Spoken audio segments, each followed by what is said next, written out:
Council. My name is Molly Moran Ogren. I have the honor of serving as chair of this council on behalf of RIDEM Director Terrence Gray. We have a quorum and we have an agenda, so let's go. Are there any objections to approving the agenda tonight? Hearing none, the agenda is approved by consent. The next item we have is the meeting minutes from September 9, 2024. Are there any recommended changes to the minutes? Okay, is there any objection to approving the meeting minutes as written? Hearing none, the agenda is approved by consent. The next item on the agenda is public comment on any matters not included on tonight's agenda. We'll start with in the room. Are there any public comments? No raised hands. Any on Zoom? No raised hands. We'll move on to the next agenda item. So I'll just take a moment. So as a matter of procedure, before we proceed, remember that we are asking all of our council members to say the entire motion with the exact wording requested when you make your motion. There'll be an opportunity to provide a rationale once the motion is seconded. So we went over this at the last meeting. This is going to be your first go of it. So we'll just take our time and be a little bit more methodical this time, and then we should be cruising on out here on out. So the next item we have is the Shellfish Advisory Panel meeting minutes. Katie, do you want to give us a recap of the meeting? Yeah. The SAP met on September 18th. I hope you all had an opportunity to review the slides and minutes. I do want to highlight the presentation made by Dave Borkman from Office of Water Resources. He gave a thorough water quality sampling update and answered questions from the audience members about closures due to rainfall. His presentation was very well received by everyone. He was very clear and honest, and I think his tone goes a long way with the SAP audience. So I just want to say he's an asset to the department. So he's great.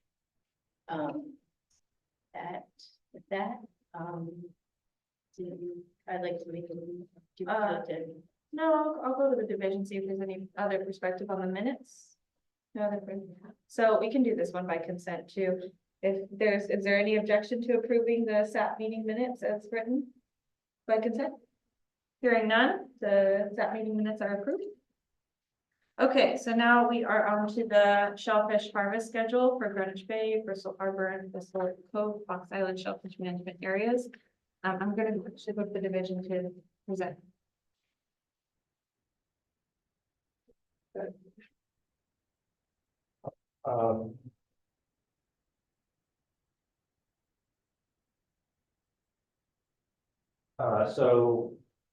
During the meeting, we talked about the different harvest schedules, and so the default here for Greenwich Bay is shore digging daily, other than shore digging the default season, it's 12 Monday, Wednesday, Friday, June 2nd, Wednesday through December and April, excluding December 25th, January 1st. There was a proposal that Mike brought, which was 11 out of 12 possible days at 44 hours. The schedule again was 8 to noon, and those dates there December 11th, 13th, 16th, 18th, 20th, 23rd, 24th, 26th. 27, 30, 31st were all discussed, and then during that discussion, it was discussed, and they added the 17th and 19th, so that the Greenwich Bay will be open every day that week, and then also remove the 31st. And so that brings it up to 12 days, total 48 hours.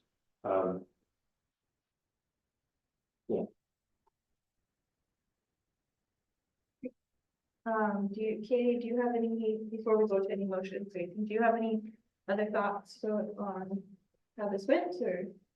No, I think it was a good back and forth discussion.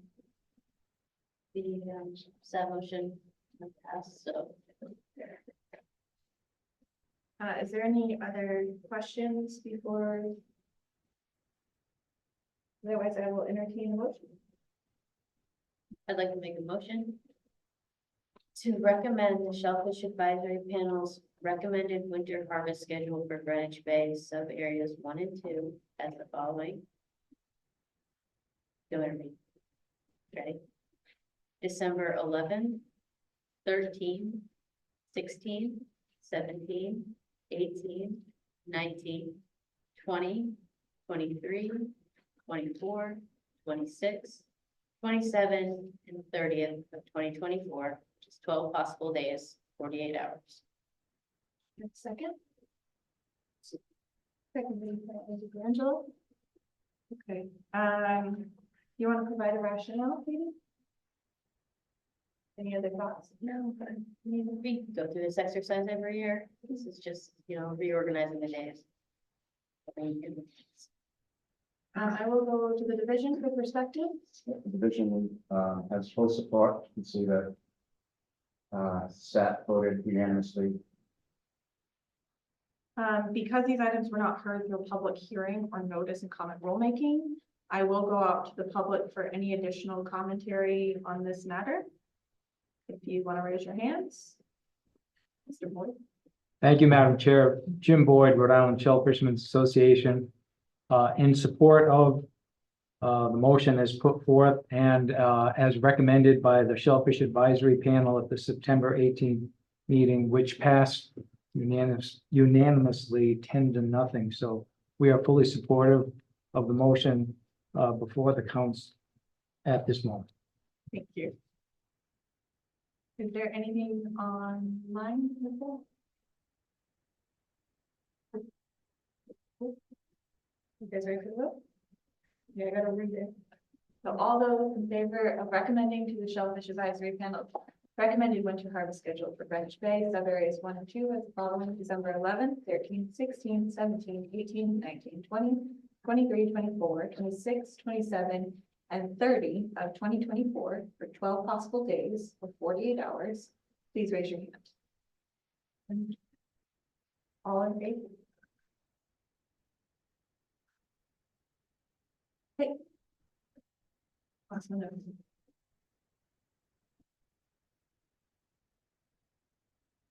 Okay, so then we are going to move on to items that were publicly, oh, no, we have SAP membership as our next item.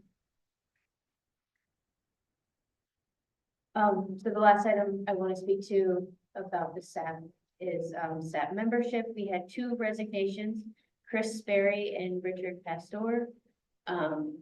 We have another member, Cameron Ennis, who after reaching out multiple times, we can't get in touch with him. We have heard he is no longer in the area and should not expect to hear from him. So to remove him officially, the next step would be to ask the council to vote to remove him from the panel.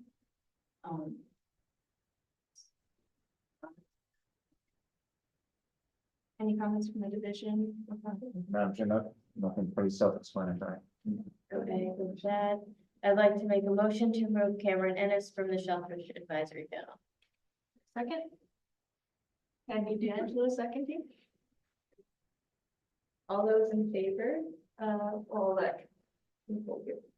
there we go. All those in favor of removing Cameron Ennis from the Shellfish Advisory Panel, please raise your hand. All in favor?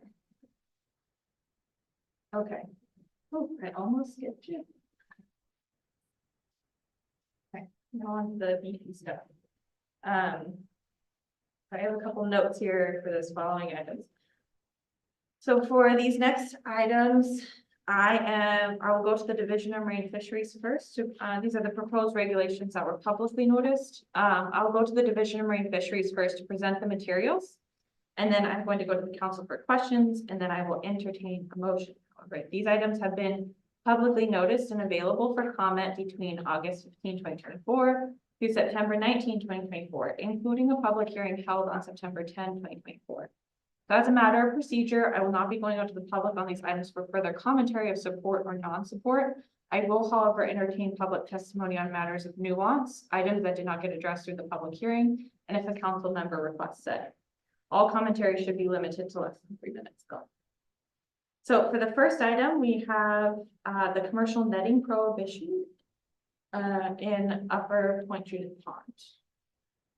Okay, Tim. Thank you, Madam Chair. So the next few items you'll see in front of you are going to concern areas in our regulation where either netting or fixed gear is prohibited. A little bit of background here. This is already in regulation. So these activities are already prohibited in all of these areas. The division has been going through an exercise where we've been taking our geographic reference points and actually putting a hard coordinate on them.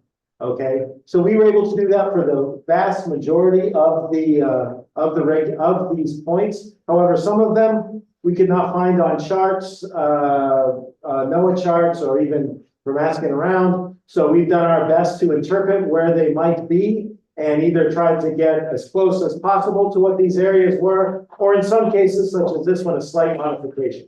So this one here is the Upper Point Judith Pond. We could not find Blue Rock Point, Old Cellar Point, or Squally Point on the NOAA charts. We did take a look at the rule, and it looks like to us that the rule would prohibit netting in what's known as the narrows, and there's a picture next. The narrows going up into the upper pond, as well probably the upper cove in the pond. We have actually decided to modify this area by simplifying it, cutting off all activity right at the mouth of the narrows of the pond. We feel this is justified. First of all, as far as we know, there is no netting going on currently up in the upper pond. It is a highly used recreational area of the pond, especially in the summertime. Even in the wintertime, the URI Sailing Club is there all the time. Second of all, this is an area where winter flounder will be staging and laying eggs, and river herring will be staging to go upstream into Indian Pond. Also, as the case with all of these points, not knowing where the point is makes them very unenforceable, as you can imagine. So if you want to hit the next slide, here's the area that I'm describing. So like I said, the original intent was probably just the narrows in that upper part of the pond. For simplification and the reasons I just gave, we are proposing to maintain Betty Hull Point. We were able to find that. And we are adding a point to our table of coordinates northwest corner of the narrows. And you'll find that whenever we could not find a point, we would just give it a very generic name with a coordinate. Great. And there's a bunch of them, but I think we're taking them one by one. Great. Was there any questions or commentary on? I might just help provide some guidance before somebody tries to get through a motion that they feel super confident about this.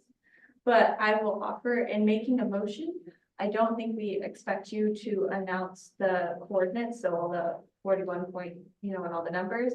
But we do expect you to work through some of that language in the sections.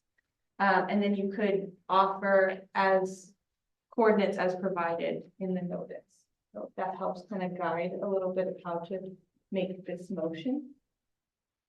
So if there's no other commentary, we can take our time, but I will entertain a motion.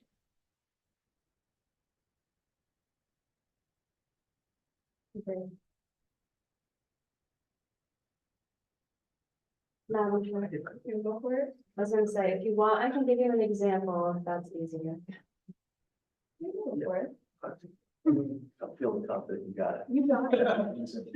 Okay, so I make a motion to accept the proposed rule to amend the area description to describe the area with no landmarks and to include the entirety of the upper pond. My motion includes section 6.5A3B. All commercial netting activities are prohibited in the marine waters of Point Judith Pond inland of a line extending from Betty Hull Point to the northwest corner of the Narrows. In section 1.13.3, the landmark table has the coordinates. Date. I think we can run with that. Do we have a second? Awesome. Second, that's brave, man. And then Nicole is feverishly typing. That was great. I thought it was great. The second was right. Yeah. So, Do well, I have to say why I did that? yeah, if you want to provide a rationale, So I agree with the rationale that was given, that this clarifies and removes points that don't exist anymore and captures the intent of the rule and also provides additional protections for river herring and flounder where there's no many activity right now that could decline some kind of action. Make sure you read that and it's correct. How do you read others?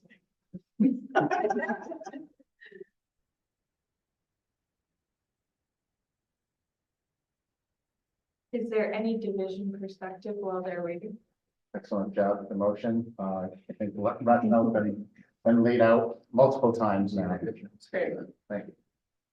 Okay. From the division perspective, does this motion, is this intent the same intent as that was noted? I do feel like it does. Okay. Let's do this. So all those in favor of recommending to accept the proposed rule to amend the area description to describe the area with no landmarks and to include the entirety of the upper pond, section 6.5A3B, all commercial netting activities are prohibited in the marine waters of Point Judith Pond inland of a line extending from Betty Bull Point to the northwest corner point of the Narrows. Section 1.13.3 landmark table and the coordinates as noticed. Please raise your hands. All in favor? Okay. Now, Dave was our guinea pig, so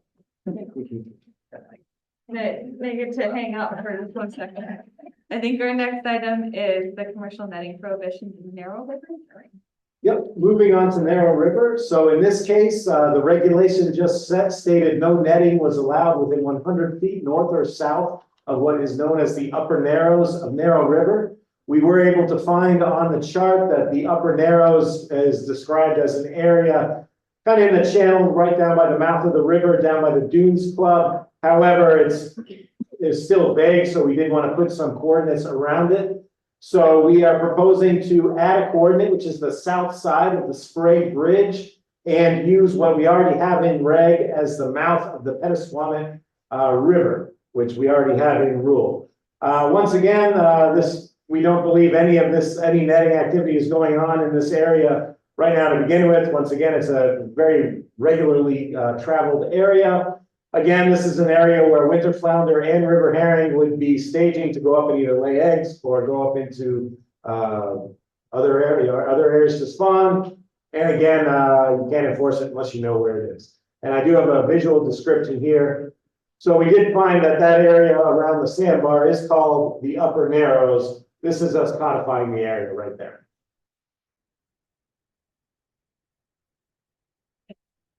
Okay, is there any questions or commentary from the council?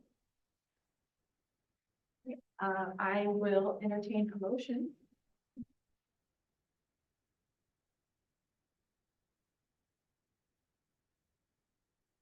It's only my first day. Usually do it first. Otherwise, we're gonna have a long evening. I'll do the next one. All right, you're gonna make a motion? I'll make the motion. All right, let's do it.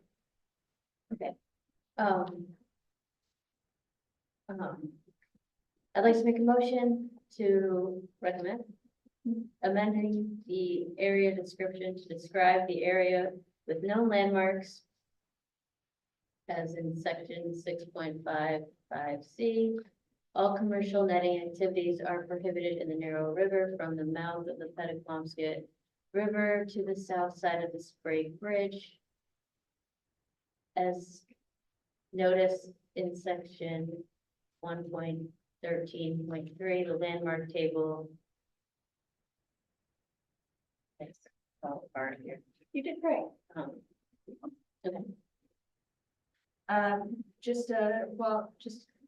Do we have a second on that? Great. Should I speak seconding? I just want to clarify, does that motion incorporate the second page? Does that incorporate the coordinates of the south side of the Sprague Bridge as? Okay. So, Nicole, would you make a motion? as noticed in? It's all within the same section. Yeah, okay. So, Scott, do you have any division perspective?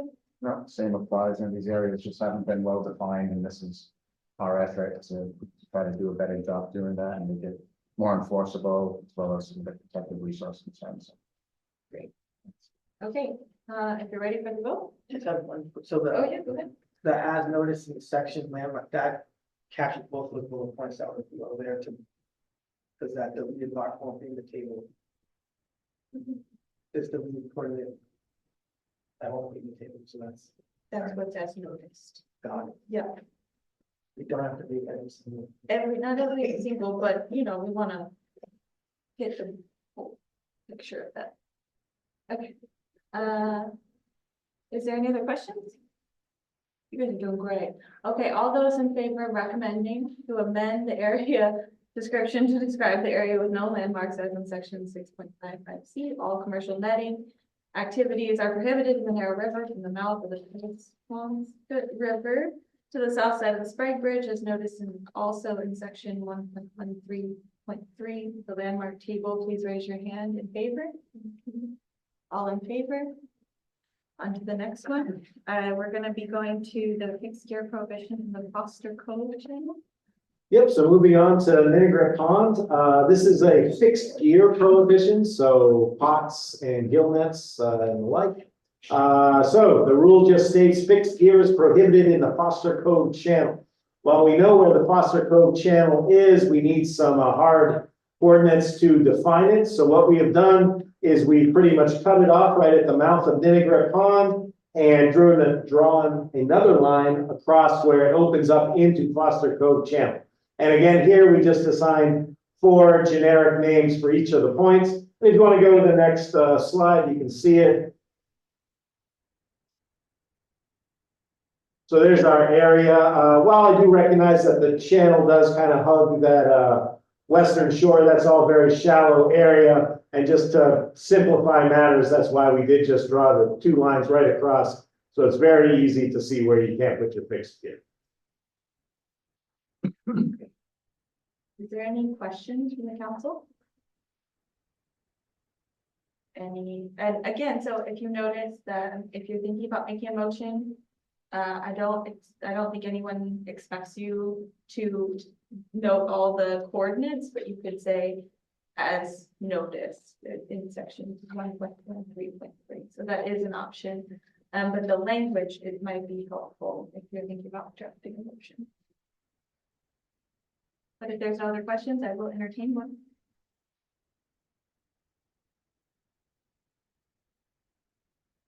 You got it. This one's a good one. Okay, I'd like to recommend approval of the motion for the fixed gear prohibition in the Foster Cove channel. The issue is that the area is not clearly defined, so the proposal is to clarify the area by using defined landmarks. As described in section 6.5A7, where fixed gear is prohibited in the Foster Cove channel inland of a line extending from the Foster Cove channel southwest coordinate to the Foster Cove channel southeast coordinate, and seaward of a line extending from the Foster Cove channel northwest coordinate to the Foster Cove channel northeast coordinate, as described in section 1.13.3 in the landmark table, and adding coordinates as listed. Do we have a second? Great, very good. Seconded by Dave.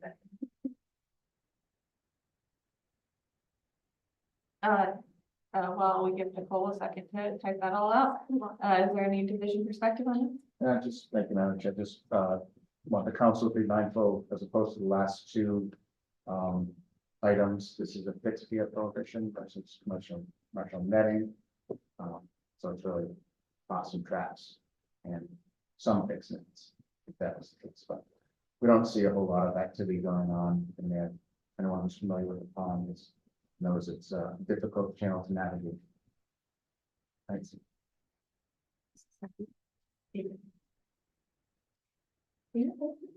I have a question for enforcement. Do you see anyone ever setting fixed gear in this area, or is it pretty well known? And I've Pretty much ankle deep at low tide. Was it the intent to list out the actual coordinates, or would you prefer to say the coordinates as notice? Well, I just read what was in 6.56, which describes all the names, and then 1.13.3 was just adding the coordinates that's listed in that section. So the coordinates that were listed in that section were the ones as noticed. Could I recommend a friendly amendment to just say as noted? As noted, it's fine. Okay, do you want to take a second to make sure that captures it?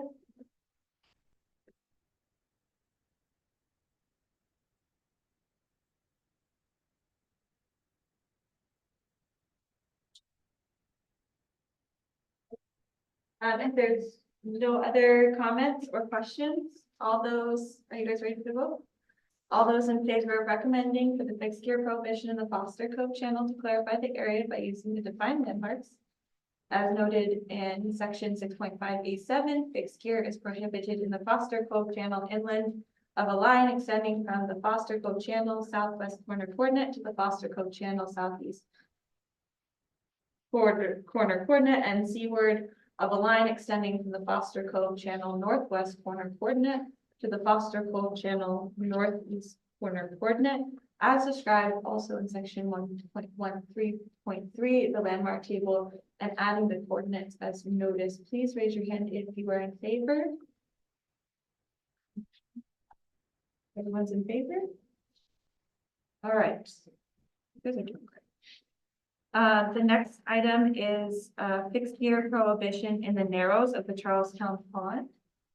All right, last one of these, I promise. So in this case, the rule just stated no fixed gear in the narrows of Charlestown Pond. So whereas we know where the narrows are, once again, we want to put some points around it. This one I find kind of interesting because we found an old map that pretty much blocked off the whole narrows. And current activity has a lot of fixed gear in there right now for aquaculture. So we're actually cleaning it up here. In this case, we were able to put a point on a landmark grassy point, which is, if you know the pond, a very known landmark. But we do have three other generic points. If you want to go to the next slide, it describes it. So here it is. That's just where all the boats go back and forth between the two lobes of the pond.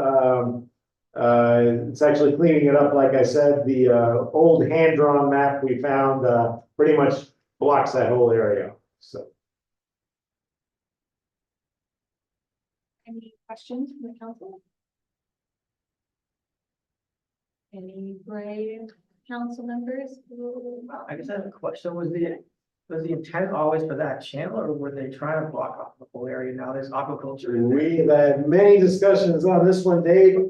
This is a very heavily used boating corridor with a lot of rocks on the north side. The town actually buoys it off. So we interpreted it as the intent was just to allow boating traffic and not to have, pots and buoys in it. That rule was made well before aquaculture was in the pond. I don't think that was a consideration. As a matter of fact, I think the way I would read it, I wouldn't think the whole area was blocked off. I would just think it was the boating channel because it is actually marked by the town, like I said. Thank you. There's no other questions? I have a question about this. So they can't fix gear in the channel, but like say I set a trawl and have a buoy up on either side of the channel. Is that legal? I think if your gear is tending the bottom in the channel, no, it would not. So it's not just the buoy lines, it's actually the gear itself too. Right. Yeah. Okay. Is that consistent with the enforcement? That's how I would go with that. Wouldn't be anywhere in that policy. It's not something that we see in there. No. Are there traps like around the channel? Like, There might be some up in that northern area up there by Hall Point, and the state park there, I mean, the Ninegret Park there, but the whole south side is now all aquaculture gear, okay? I do suspect there might be some eel pots north of our polygon there. But in the actual channel itself, it's very highly trafficked. You might not want to put fixed gear there anyways, probably lose something.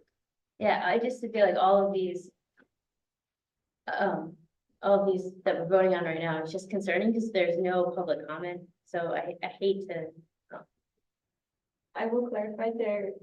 Yeah, there was no public comment period. And no, but it did go out through public. right, but nobody commented, submitted anything. It's just concerning. I would just say that it's already in rule that no fixed gear can be here. So it's not like we're not changing that you can't put fixed gear there. We're just trying to clean up exactly where you can't put it. So if that makes sense. Yeah, John made my point, that's all. And it's already currently a closed area, we're just trying to clearly define these areas.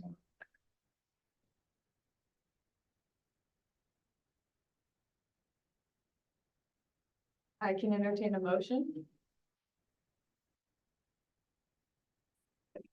I would like to propose, we consider a motion to propose, to clarify the area of the narrows of Charlestown Pond by using defined landmarks. Section 6.5, A7, fixed gear is prohibited in Ninnegrin Pond in the area encompassed by a polygon within the 4 points of Charlestown Pond narrows. Northwest corner coordinate, Charlestown Pond narrow, southwest corner coordinate, Grassy Point, and the Charlestown Pond narrow, southeast corner coordinate. With the coordinates referenced in section 113.3. Do we have a second? Seconded by Ms. Love. Okay. And any further division perspective? Give Nicole a second to, is there any questions or commentary? Do you want to take a look at that picture? Great, just to clarify, is that with the coordinates referenced in section 1.13.3 as noticed in public? Yeah, it should say as noticed. As. Okay. Is there any other commentary or questions? Any other edits? Okay, you're all ready for the question? All those in favor, please raise your hand to clarify the area of the narrows of the Charlestown Pond by using the defined landmark, section 6.5A7, fixed gear is prohibited in the Ninnegrin Pond in the area encompassed by a polygon within the 4 points of Charlestown Pond narrows northwest corner coordinate, Charlestown Pond narrows southwest corner coordinate, Grassy Point in the Charlestown Pond narrows southeast corner coordinate, with the coordinates referenced in section 1.13.3 as noticed. Please raise your hand. So 4 in favor, any noes? Any abstentions? 1 abstention.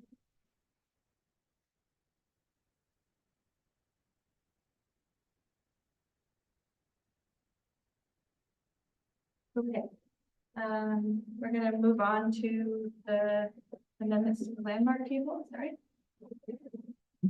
Oh, no, we're going through direct sale. Okay, so that's 2. Okay, cool. Okay, so before we get into this, it looks scary. Hang in there. So this next item is the direct sales dealer license. So we're gonna take this this next item, one by one, as opposed to just a group amendment, okay? So we're gonna handle each item as a vote on each proposed noticed amendment that you see above you. I'll go to the division to provide an overview of the entire item today, and then I'm going to offer an opportunity for questions. And then we will take each section by section on amendment. And then I will go to the division one more time for feedback on each one. Does that make sense? Okay, so you don't have to read that whole thing. We're going to do section by section. So I'll go to John for an overview. Thank you, Madam Chair. So you took the words right out of my mouth. It looks bad, but it's not as bad as it looks because it's a licensing reg. It's got a lot of little twists and turns. So what we are doing here, what we are proposing here, so a little background first. The direct sale dealer license is a license created during COVID to allow fishermen to sell product directly from their boat, and in some cases actually transport from their boat to the end user. It's a good license to have, sorry, I shouldn't say that. It's a license that's available year round. It does have a electronic reporting requirement, so you are in fact a dealer. You can sell all of the things right there. However, there are some Department of Health concerns because you are not a true brick and mortar dealer. There are some activities that cannot be allowed. So what we are doing though, we did have a comment from industry that they would like to add live shrimp, particularly mantis shrimp, to this to the direct sale dealer license. We have done a lot of back and forth with Department of Health, and they are fine with adding live shrimp to the direct sale dealer license. Furthermore, shucked scallops, both bay and sea scallops, have been allowed, but they've only been allowed via an executive memo. We don't want to leave that loose thread hanging, so we are adding it now into our regulations to to put it right in there with the rest of them. So the first part there just adds live shrimp and shucked scallops into the allowable items for sale. You can see we've also updated live for crabs as well. Once again, whelk are allowed to be sold as long as they're alive, as well as lobsters and crabs. They must be alive. So the second section involves transport. So we do allow the transport of live crustaceans. So we are adding live shrimp to this list. Also, live whelk are allowed to be transported from the vessel to the end consumer. Okay, the next section describes what cannot be transported from the vessel. You cannot transport fin fish from the vessel. We are adding scallops to that list. Department of Health gave us indication that the scallops should be treated just like fin fish. They can only be sold at the vessel. And in fact, just by the Department of Health considers even removing the fin fish from the vessel processing. So they are a little more stringent on these two products, fin fish and scallops, for health reasons. The second one also tells what you cannot sell. So you cannot sell bivalves, oysters, clams, or mussels. You can also not sell roe on scallop, okay? They have to be shucked, and it has to be the adductor mussels only. The next one just says what I said earlier, that crustaceans and whelk must be sold live. We're adding shrimp to that list. And then once again, this is a transport rule here. We are adding live shrimp to the transport rule. Sorry, I jumped ahead of myself there earlier. So you can transport your live shrimp in addition to the other live seafood products. And next slide. So with scallops, however, came a little bit of guidance from the Department of Health. They do have rules around how they must be stored. Okay, so first of all, it must be a process, but it must be shucked on the vessel. Okay, they have to be shucked before you land. You can't be shucking them there at the dock. They must be sold either fresh or frozen. You must have a temperature control device, either ice, they must be on ice, or in a mechanical refrigeration unit. They have to be in special bags that allow oxygen to permeate in and out to discourage the buildup of toxins. And so the bottom one is, because we don't allow processing of the product with the exception of scallops. So scallops are shucked, that means they have been processed. So that's why we're saying with the exception of scallops. You can't process fish, fillet it, but you can shuck the scallop. So that's all that is. Once again, we have had a lot of conversations with Department of Health. They have approved all of these provisions for the direct sale license.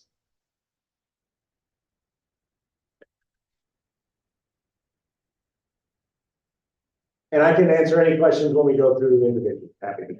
So I think, yeah, let's take section 7.1. It's our 710A. So this is the first item. So John, just like that was a lot. Can you just really recap what this exact thing does? So we are adding, we're adding live to crabs just for clarity. And we are adding live shrimp and processed shucked scallops, and that's both bay and sea scallops to the items allowed for sale under the direct sale dealer license. Any questions on this item particularly? Any commentary? I have a question and a comment. So my understanding is that the intent, I think it's great to add this stuff, and it's for just the scallop and ductor mussel to be sold live. So for me, I see that there's like ambiguity here by saying processed shucked scallops. Later on, it clarifies roll-on's not allowed. So, you know, I don't like the term shucked for scallops because half of the scallopers I work with would tell you that they don't shuck scallops, they cut them. So I think that there's room for ambiguity there, and maybe we could clarify that by amending this to add abductor meat to this sentence here. I don't know if we keep shucked in there, that can make it more plausible that the Department of Health would accept that. But I do think it's worth clarifying that we want the abductor meat is what's to be sold live here versus just saying shucked.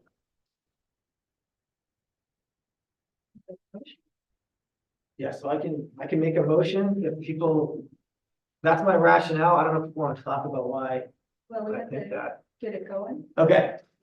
Give you that. All right, I got the language. So, I'd like to make a motion to modify this industry proposal and division proposal, section 7.10A, to state authorize the sale, purchase, barter, or trade of allowable species of finfish, live lobsters, and live crabs, and live shrimp, and processed shucked scallops, abductor meat only, parentheses, includes bay and sea scallops, direct to consumer and or licensed seafood dealers, docksides, from the vessel on which they were harvested.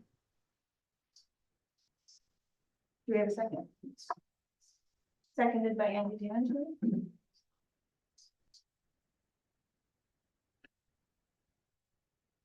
Okay, take a second, to make sure that that actually reflects the motion, and then we can get into some discussion and rationale.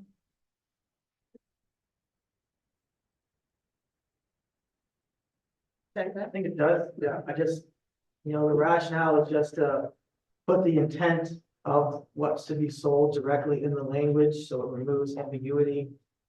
You know, later on, it does remove that by saying roll-on is not allowed, but why separate it, but it could be clear here, there is people that would buy full live scallops, and they would buy roll-on meats with the roll-on, so to me, this helps make it clear what the intent of to be directly sold to consumers is.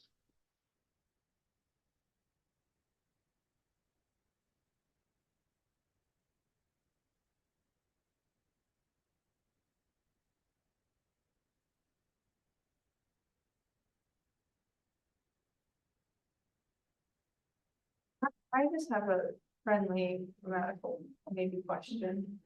I think, does there need to be a comma after abductor meat only, or after the parentheses? So that it's referring to the scallops?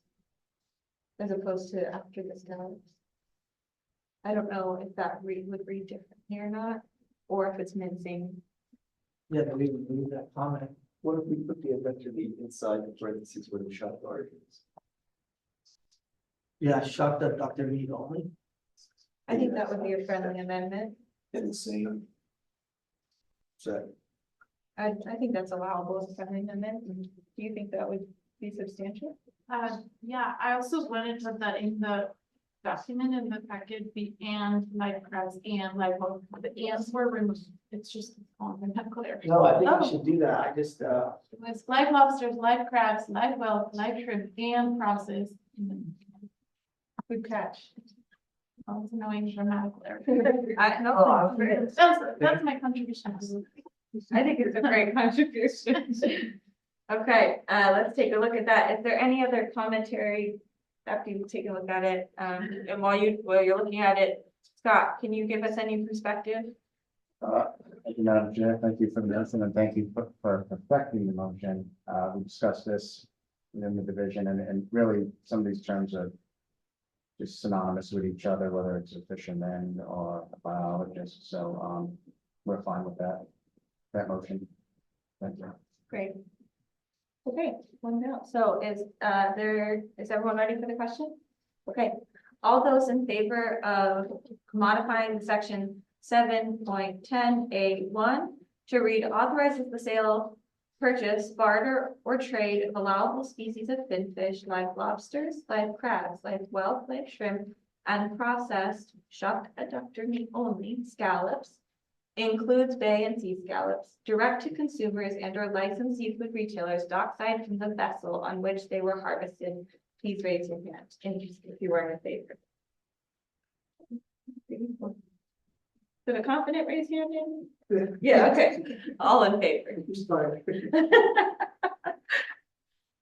Okay, so then we're going to go to section 7.1A2. So this just is the counterpart to it. So John, do you want to? Yep, so this, we can cross out sale because it was redundant with the last section. And we are just simply adding live shrimp to the species allowed to be transported from the vessel to the end consumer. Any questions? I can entertain a motion to make these changes if you're in support. Go ahead, Andy. Oh, go ahead.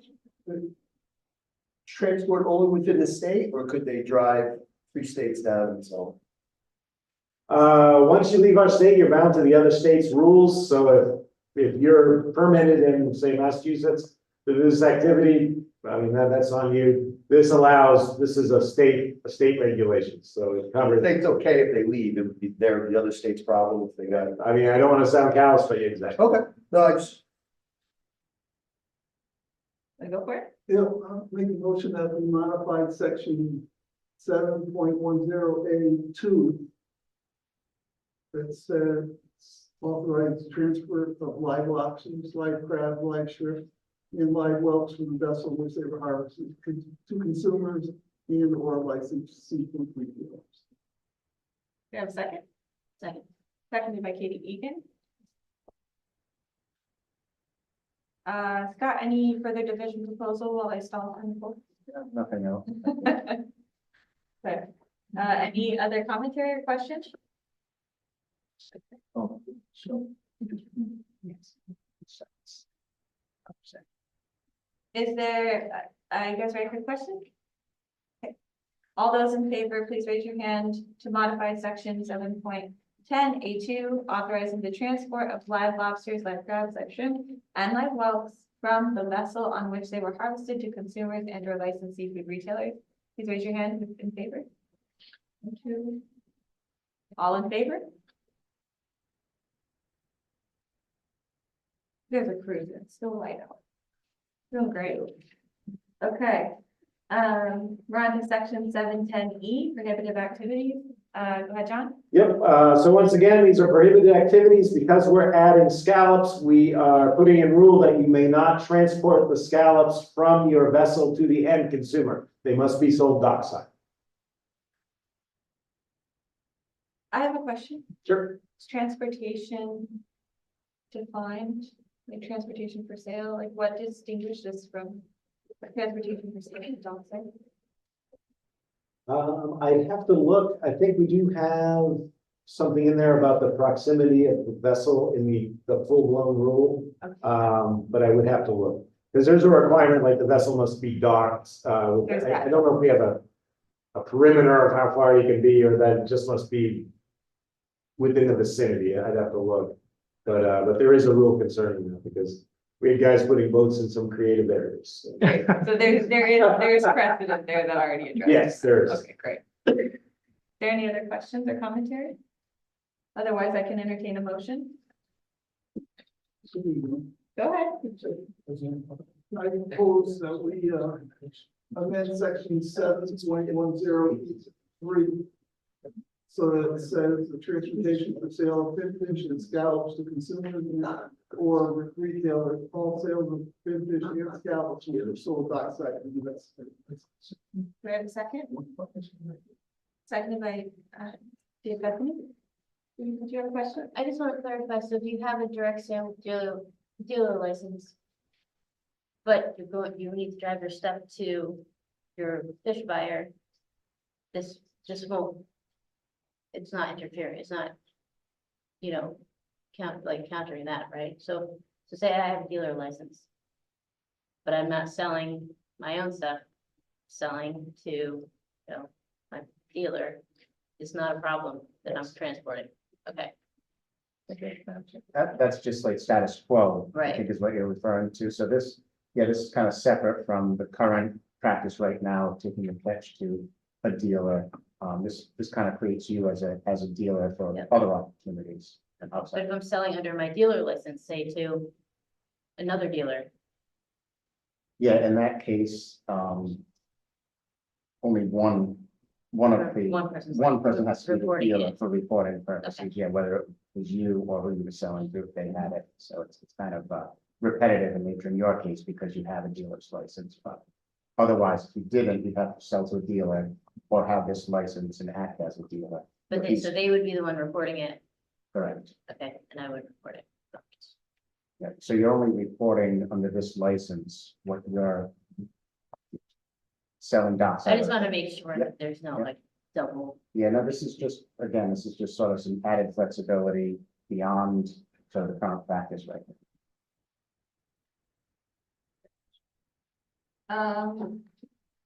Is there any other questions? I have one little quick comment. I think it's great to see, DEM working with Department of Health to improve things in the state for both the fishermen and the people on the buying end. I think that's awesome. So Yeah. it's great because it makes things better for people that are catching and selling. That makes it better for the consumers too. Thanks, great. So all those in favor of amending section 710E3. To read the transportation for sale of fin fish and scallops to consumers and or retails. All sales of fin fish and scallops must be sold dockside from the vessel. If you're in favor, please raise your hand.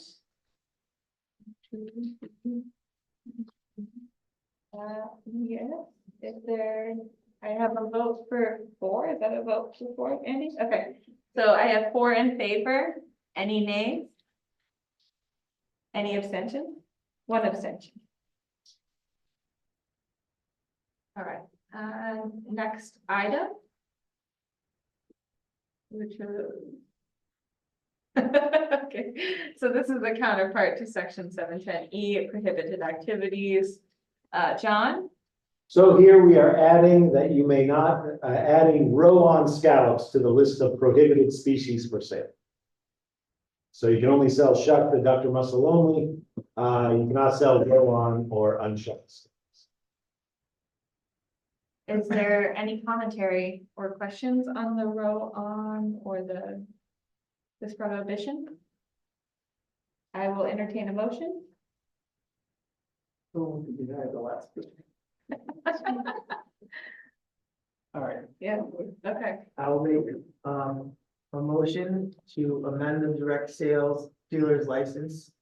Section 7.10E, prohibited activities, to read for the direct sale of oysters, clams, mussels, and row-on scallops. Do I have a second? Listen, Seconded by Katie Egan. Scott, any perspective? No, just clarification. I do have a quick question about this motion. And moving forward, would it also be exactly the same if he said to amend the one section of prohibited activities to include row-on scallops as opposed to saying for direct sale? Would that be just as effective or just for, I'm just Is this change entirely new, the oysters, clams, mussels, and rolled scallops? No, direct sale of oyster clams and mussels has always been prohibited, so, yeah, I do think you could say to include roll-on scallops.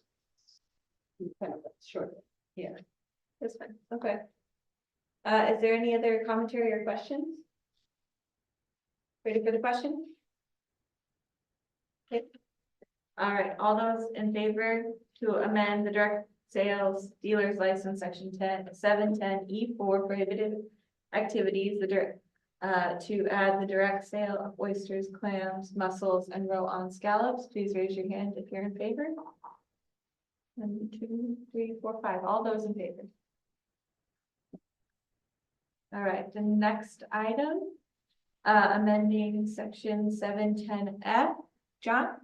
We are adding shrimp to the list of species that must be sold live. Any questions? Otherwise, I can entertain a motion. I'll make a motion. Go ahead.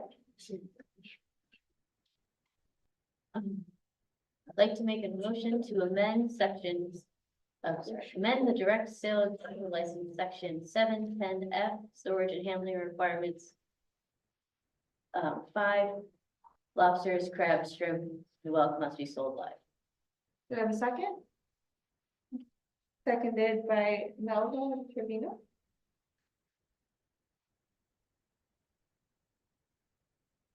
Yeah, so this is another one you could have said, Yeah, you know, that's right. storage and handling requirements to include shrimp. That was another way you could have done it. But the way you did it is also good. Just make sure it reads the way that you want it. Is there any commentary, rationale? Should we say mantis shrimp, or is there no other chance any other shrimp would ever be commercially viable and sold frozen? Scott?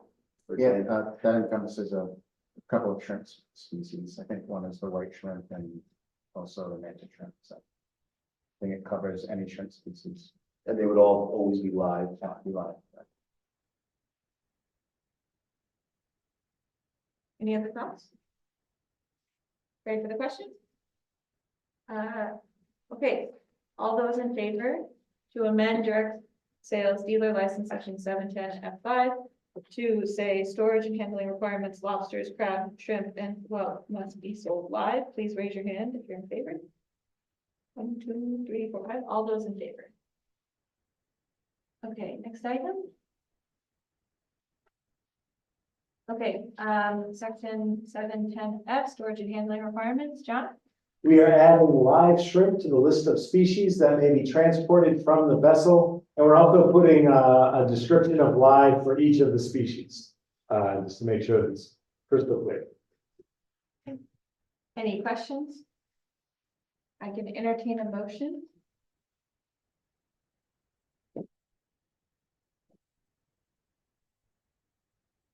All right, I'll try with the easy way. You got it. Here we go. We're gonna go through it. I make a motion to amend to the direct sales dealer's license, section 7.10F, storage and handling requirements. If I can just to add live before each of the species listed, so that it reads live crabs, live shrimp, and live whelk, and live lobsters. And do I have to like read the whole? No, I think we can do that. Do we have a second? Seconded by Andy D'Angelo? I got a question though. Yeah. Was that a second or a question? The second, but I just. Oh, okay. You're right about live. They said also had to add shrimp to it too. Oh, yeah, so I have to say. Add shrimp as a species. Because the In line. shrimp wasn't on the previous. Right. Yeah. So yeah, add that and put live on everything.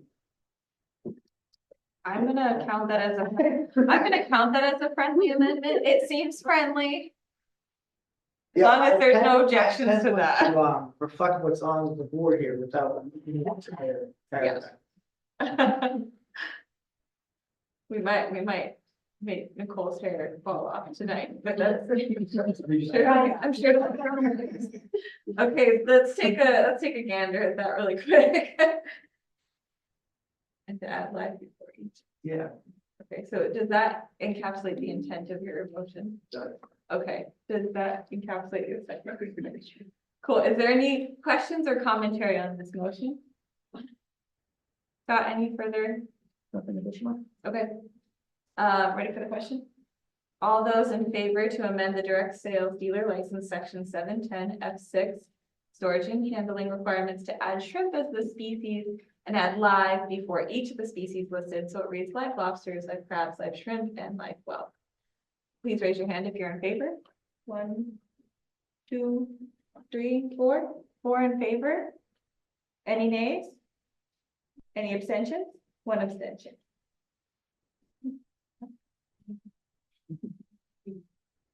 All right. We're getting there.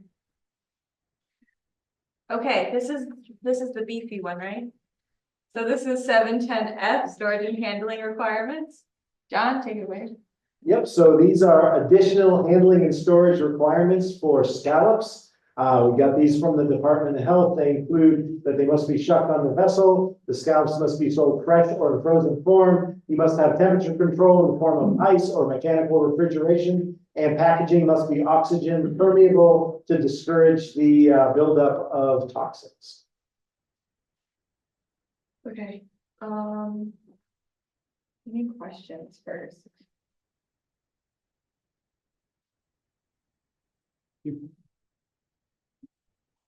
Do we want to use that same wording with the shuck that we used last time? Do we want to? The words that Dave put into the, so we don't have to say them. We don't have a motion, so if we're considering a motion, I would just say, I don't think it necessarily needs to be clarified here, because let's just say that the process of the vessel. yeah, go. So like to make a motion to accept or to pass the division industry proposal to amend the direct sale dealer license, section 7.10F, storage and handling requirements to include 7 scallops includes bay and sea scallops. A must be processed, shucked on the vessel. B may be sold in fresh or frozen form. C, temperature control in the form of ice or mechanical refrigeration is required to prevent, as required, or is required to prevent decomposition. Okay, so temperature control in the form of ice or mechanical refrigeration is required to prevent decomposition. Oxygen permeable packaging that does not include an anaerobic environment, including plastic containers and bags that are not vacuum sealed, are permitted to prevent the risk of Clostridium botulinum associated with toxin production that can occur in an anaerobic environment. Impressive. Do I have a second? Yes, seconded by Dave Bethany. Okay, is there any commentary, questions? Scott, do you have any? Chair, I might ask the council to consider a friendly amendment based on some information from enforcement, the Department of Health. We might want to, under A, include shuck on the vessel prior to landing. If there's any questions on that, I might have to defer to other staff. Enforcement, do you want to weigh in? Just my thought about it, I know it came from the Department of Health, the intent, so the processing isn't occurring dockside, it's already done at sea, so that just would be prior to landing, so prior to that vessel securing to the dock.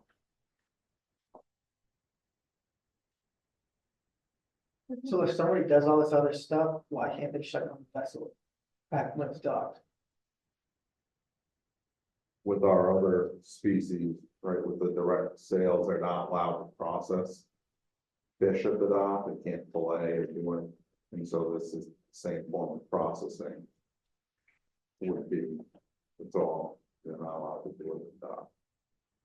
I have a question. So in the amendments that the council has made so far, there was a moment that there was a discussion about shucking on the vessel, but not at the dock. So that clarification is already in reg. Is this part of the same section?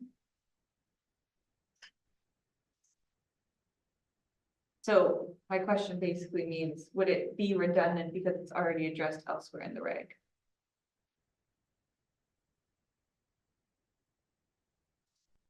We have a prohibition on processing fish at the dock. It does not include scallop. So it's not clarified in this reg? No, I would further clarify it here for scallop. It's always been our intent that the scallops were shucked at sea and not at the dock.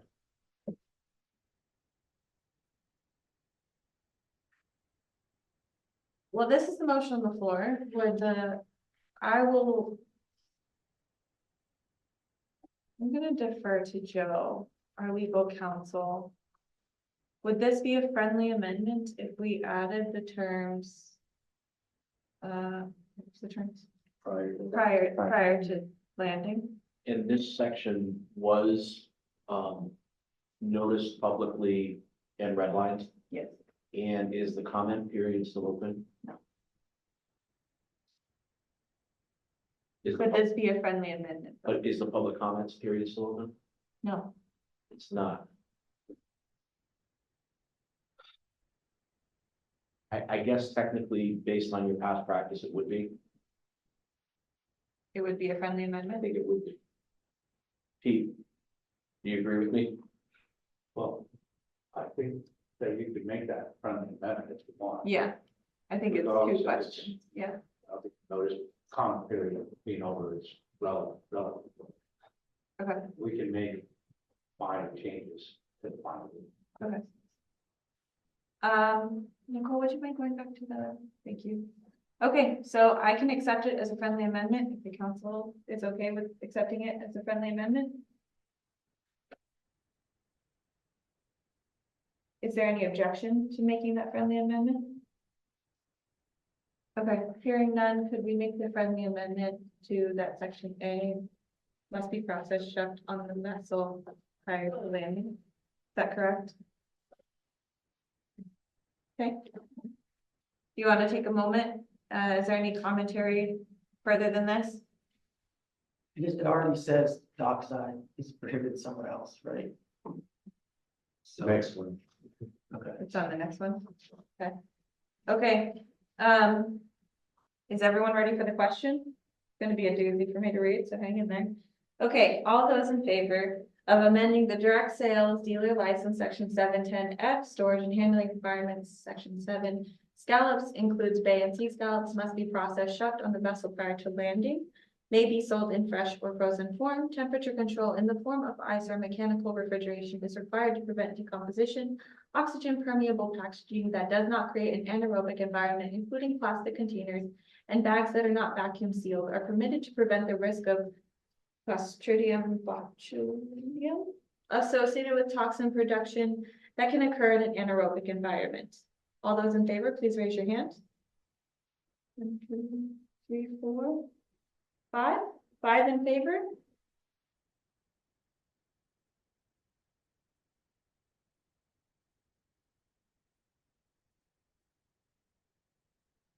Next item. Okay, section 710F, storage and handling requirements. John?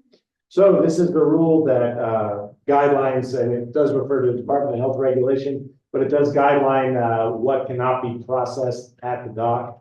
What cannot be processed. This allows an exception for sea scallops because shucking is in fact processed.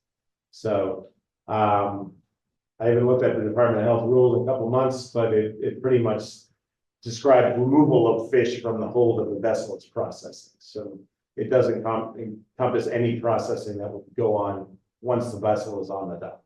So This would be another opportunity to do a short one, right? If you were thinking about making a motion, you could say adding an exception of shellfish to section. That could be some language that you might think about. But if you don't want to do that, you can also come up with your own motion, right? So if there's no other commentary or questions, I can entertain a motion. I'll make a motion. Make a motion to amend the direct sales dealer's license, section 710F, storage and handling requirements, section 8, to include with the exception of sea scallops? Yeah, yeah, do we have a second? Seconding Andy D'Angelo. Scott, any perspective on this? Yeah, thank you, Madam Chair. I just noticed the maker of the motion, didn't say sea, specifically said sea scallops. And this, I just wanted to make sure that. Oh, I said sea scallop? Yeah. Oh, sorry, scallops, I'm sorry, pardon me. So do you just friendly amendment to just include all scallop? Yeah, okay.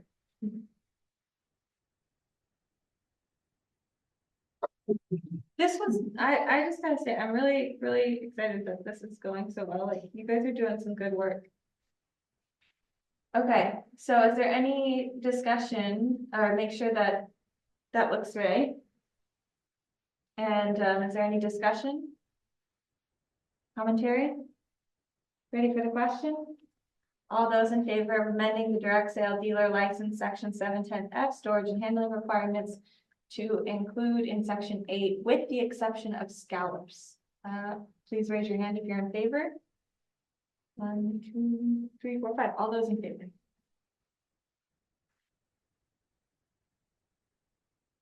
Okay, so.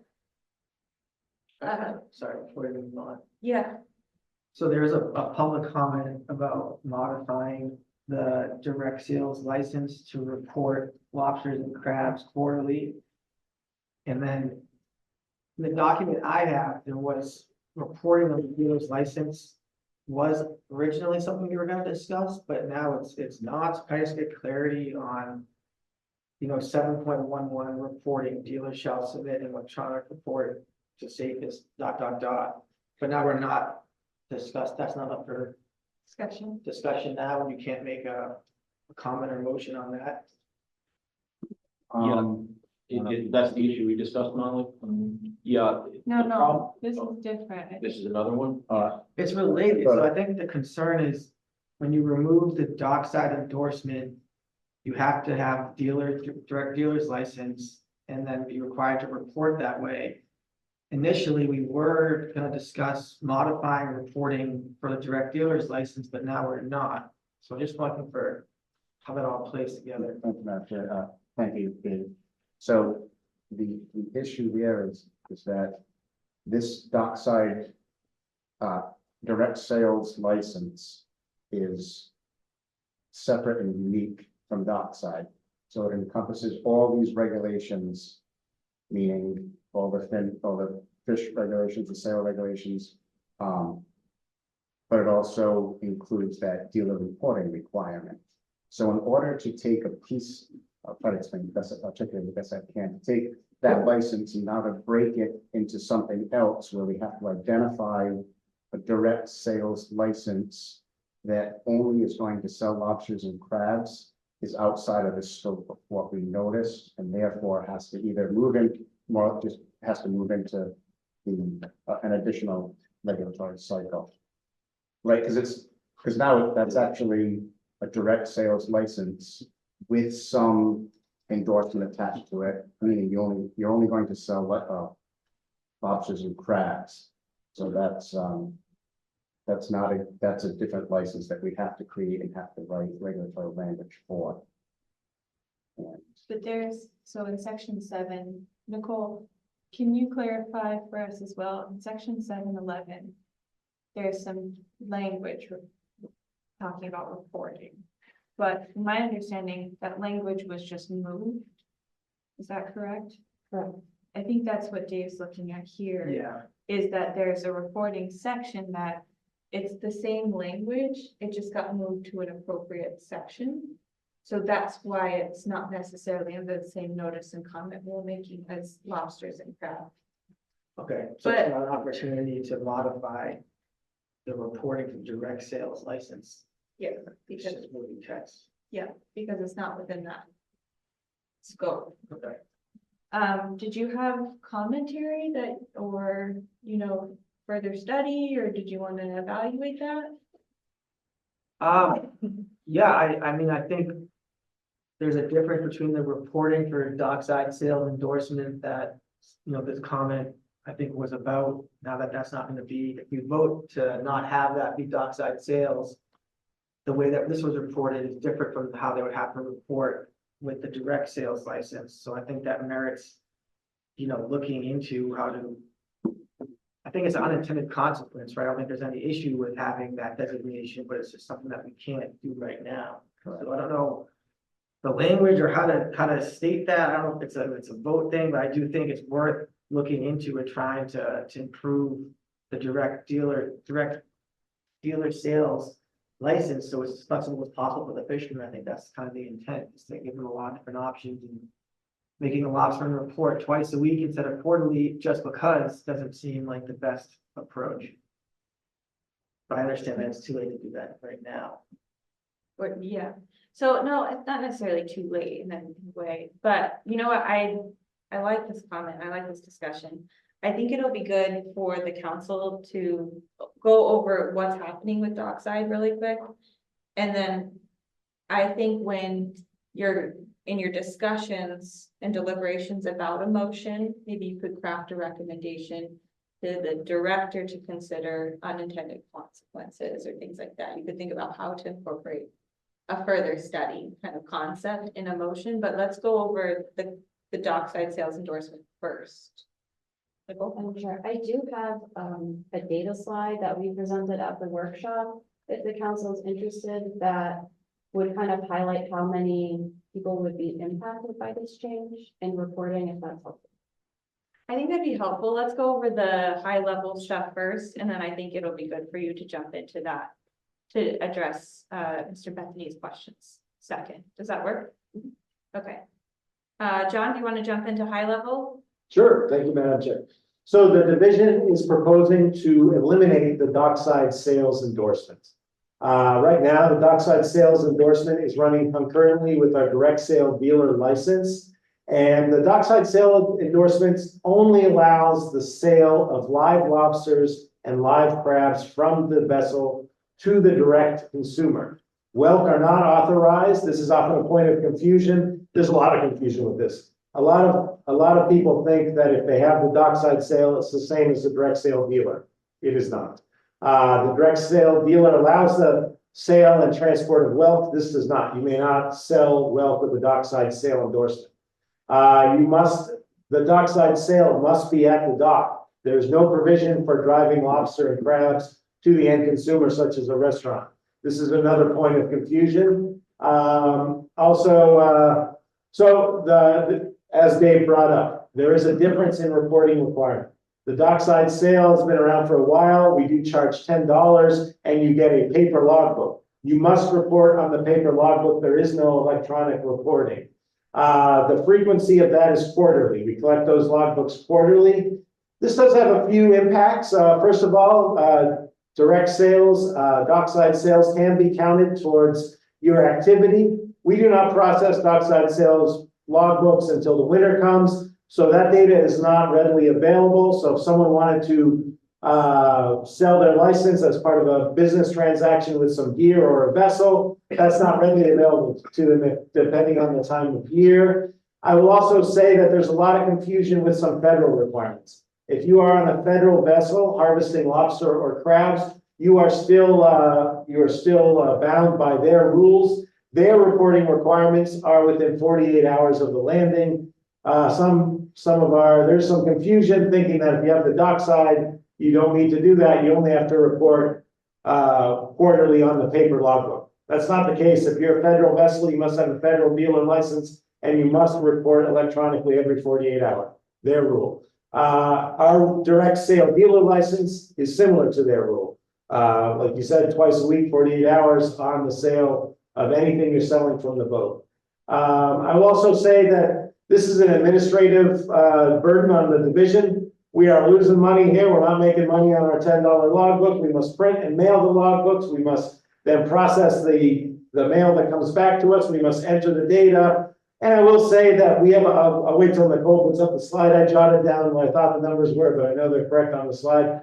We get a lot of people that just buy the dockside sale license, either because they think they might sell or they think we might take the ability away for whatever reason. If they're not selling at the dock, they're not filling out their logbook, then when they go to renew their license, we have a rule that if you don't have your logbook saying you can't renew until we get them all. Well, it's a gotcha moment. They go up to licensing, they think they can renew because they've got everything else in. They don't have this in because they weren't thinking of it, because they don't sell at the dock. Once again, that's an administrative burden for us and a hassle for the fishermen. I will say consideration is the direct sale dealer license is $25 more expensive than the dockside sale. Sorry, I said $10, it's $25. Most importantly though, and it's on the next slide, but so here it is. So yeah, we have in 2023, we issued 278 of these. Only 43 of these actually reported more than one landing on the paper logbook there. And I can tell you regular users is even more fewer. We do have 17 federally permitted folks that have this dockside sale, and they don't have their federal dealer license, and we have 8 of them that do. So you can see where the confusion's arising. We are just, I will say this served the purpose back in the day. We are proposing to eliminate it, to bring it up to par, to have one license. And to be honest, a license that offers the fishermen a lot more laterality. Yes, with the stipulation that you must report electronically every 48 hours. The dockside sale, the direct sale licenses encompasses everything you can do on the dockside sale and more. Like I said, it offers you a lot more laterality. So to eliminate confusion, mostly, and to lessen the burden on ourselves and the fishermen, we are proposing to remove the dockside sale endorsement. Okay, that was a doozy. Nicole, those are the rest of your slides. That was the slide I was. Okay. I want to make sure that we didn't miss it. Okay, so, I do not expect anybody to read the entire removal of the dockside sales language. So in this case, we can do a couple of things. There's a couple of options to consider, right? So however you're considering it, in your proposal, I'll say it this way, but this is not an endorsement. If you're thinking about saying we want to eliminate the dockside program consistent with the division proposal, you would want to just say that consistent, eliminate the dockside sales endorsement consistent with what the rule is noticed. That's kind of the basic statement. If you want to consider eliminating the dockside sales endorsement, but recommending further study or evaluation, you would just add that caveat. If you don't want to vote to eliminate the dockside sales endorsement, you could make that motion. But in any of those, I don't expect you to say the whole language. Does that make sense? So when you're deliberating at this moment, that's kind of how I would recommend it. But again, how you want to do it is your choice too. So I'll offer opportunity for comment or questions. Dave, do you have further commentary about some of this reporting element? Yeah, I got a couple of questions, if Yeah. that's okay. Yeah, go for it. So John, is a correct interpretation of that table that there's 43 fishermen that still use the paper logs? That is correct. So 43 people would have to report bi-weekly instead of quarterly. And then, so I've been made aware that there's other issues with the dockside sale endorsement. Like in Newport, you can't sell directly from your vessel. Does that go away when you remove this dockside sale and there's just direct sales? So now fishermen from Newport are free to sell from their vessel? Yeah, that's correct. So that does give this added flexibility to a unique situation that's at the Newport State Pier where in the past, they developed a system where all fishermen sold their catch if they wanted to sell, quote unquote, dockside to one particular business right there. That direct sales license allows them now, because remember, dockside has to be sold from the vessel. It can't be transported elsewhere. Direct sales allows that added flexibility and opportunity and allows fishermen to take their catch now and sort of bypass that dockside situation that they have in Newport and go and sell at farmers markets or wherever, they might find an end consumer. So that's with the reporting requirement, because at that point, individuals are acting more or less as a dealer. And we need that information sort of in a timely fashion, so.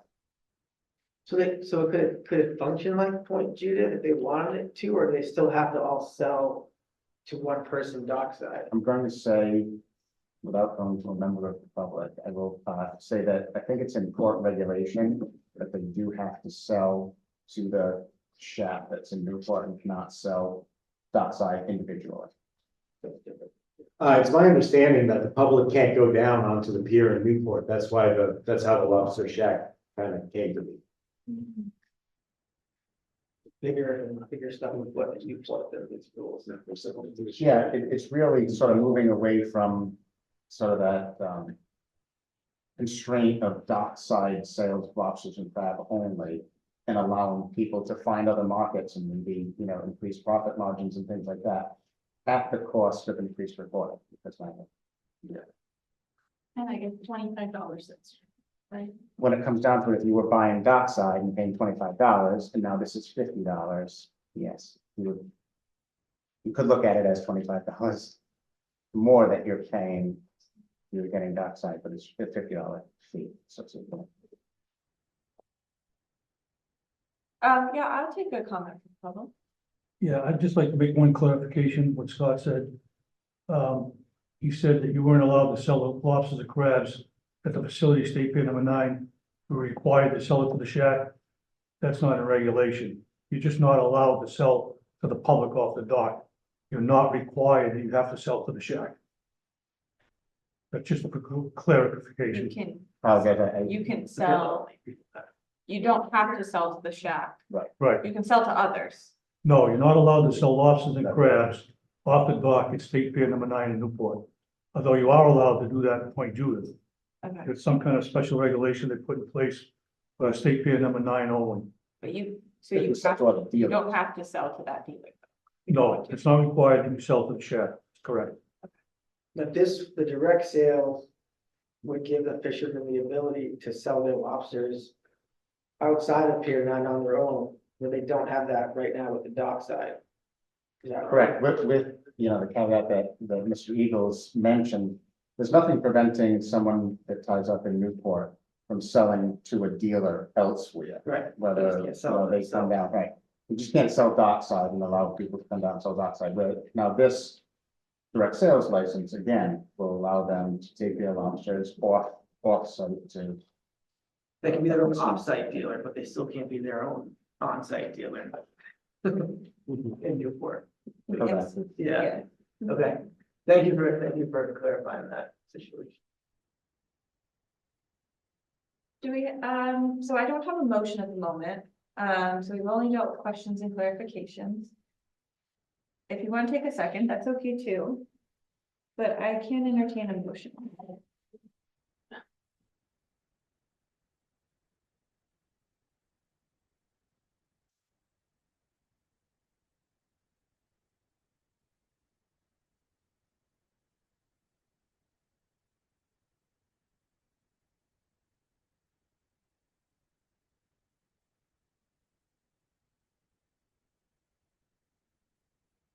I'm gonna try, I'm not exactly how sure to phrase it, so if I can get advice, I do think it's important that we try to understand.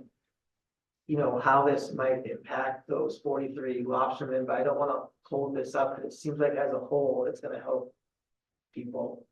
I think, yeah, let's take a whack at it and then we can, you know, do some friendly amendments as well. Do you think, is there a clarifying note on this dockside, or do you want to wait for the motion so that we have further I'd discussion? just like to clarify one point if I could. Yeah, The reporting issue has been in place for the dockside sales quarterly because lobsters and crabs are quota regulated species. That data doesn't need to be collected like finfish. So we would like, as a commercial fisherman, we would like to keep that reporting issue in place quarterly instead of having the burden to report electronically twice a week.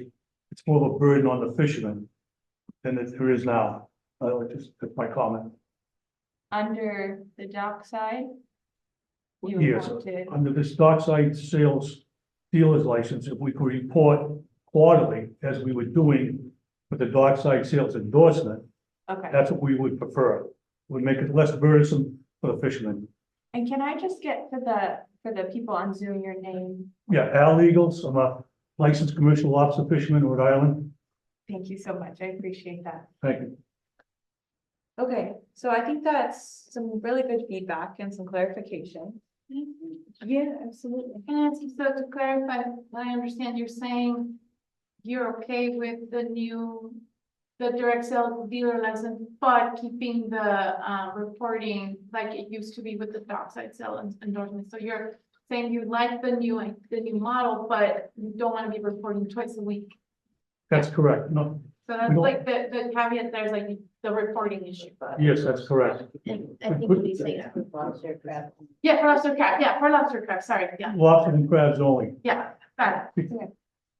So, let's take a whack at this. I will offer, let's take a whack at a motion first. And then we can have some discussion. Go ahead. Yeah, Okay. yeah. So I would like to make a motion to strike all the elements of the dockside sales endorsement from rule, i.e. endorsement would no longer be available for issuance. With the provision that the division, workshops or works to include in future hearings addressing ways that this change may create inefficiencies in reporting. I think that can be done better. No, you were doing great. I think that's doing okay. Nicole? Maybe a friendly amendment that you could, with the provision that the division add this to their next regulatory cycle? Yeah, yes. The language, yeah. There's no way to get it before the next regulatory sale and workshops that are happening in this regulatory cycle. Yes, correct, because it's not. So I can add a little bit more clarification. So the problem is we would have to think about how to identify a direct sales license holder who's doing finfish versus a direct sale dealer license holder who does lobster and crab only. Currently, we have no mechanism to identify the difference between those two individuals. They get the same type of license. And so for reporting compliance, they're held to the same reporting requirement. We need the twice weekly reporting for the finfish for quota monitoring. So there are probably a couple of ways that we can change it to separately identify those who are doing lobster and crab only, but it would be outside the scope of this cycle, but we can add it as a regulatory item to our next cycle, which would be, it would start in January, February, it would be a February public hearing. So that's awesome. We don't have a second, so is there a way that you could maybe put up what was kind of discussed so that maybe we can review that? Because that was good information. I just want to make sure we have a second before we get into the further details.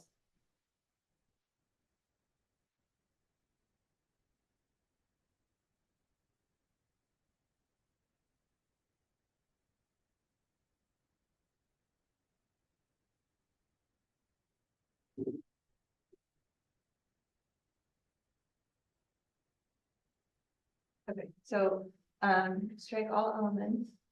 I think we need an I for that. The endorsement would no longer be available for issuance with provision. The division add the reporting frequency for lobster and crab to the next regulatory cycle. Does that encapsulate what you were trying to say, Judy?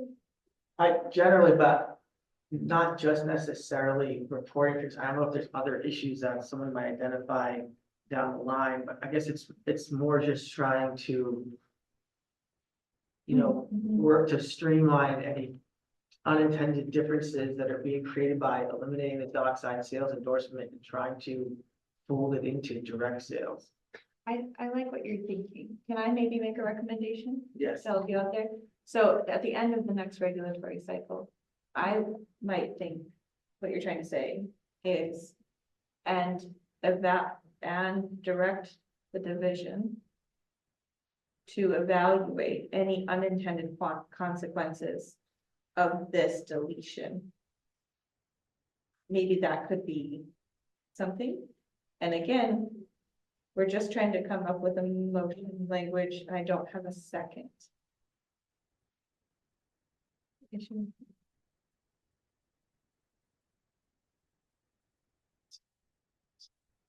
Yeah, let's get it up there so we can make sure it encapsulates what Dave was trying to say though, because this one's a tough one.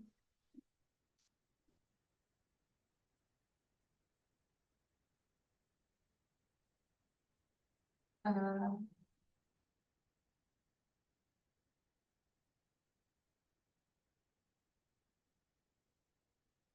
Yeah, I think that's good, Calvin.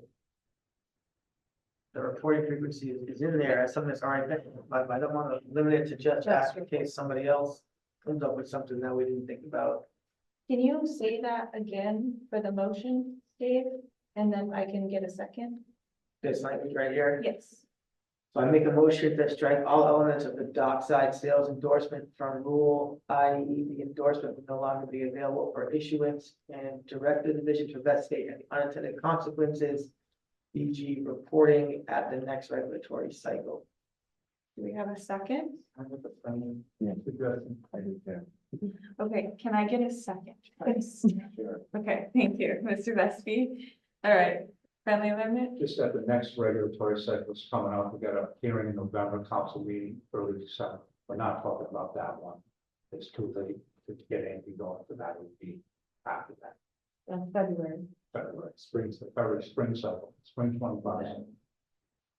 Spring regulatory cycle, spring 2025.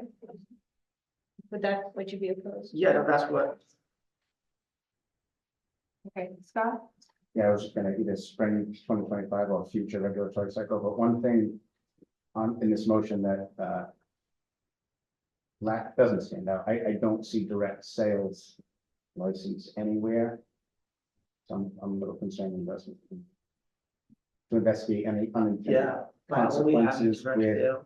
with, transitioning to direct sales license or something like that, that references Yeah. that license. Thank you. I think that would be to only direct sales, yeah.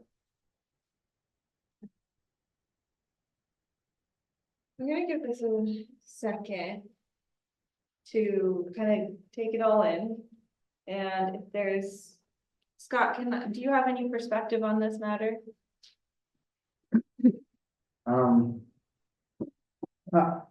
Not particularly, and we're trying to sort of move in a direction that has more accurate, timely reporting. Electronic reporting is something that you're finding in all federal and state fisheries moving forward, moving away from paper, and we're increasing the frequency of reporting. So with that being said, we tend to support just those types of reporting activities in the futures. Frequency is important to us.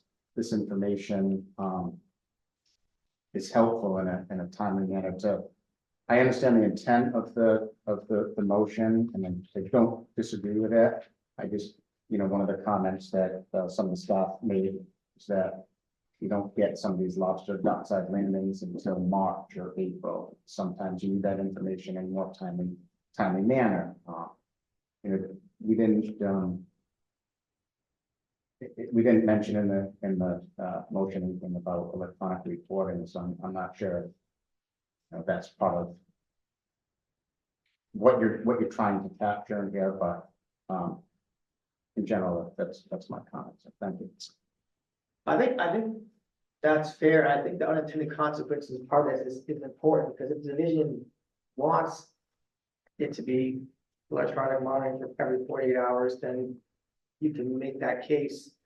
To me, it was more like, oh, we just don't have, technically, we can't talk about this because it wasn't proposed as something in the hearing or noticed, right? So we don't want to have that. We just didn't think about something and we can't change it because we didn't notice it at the time.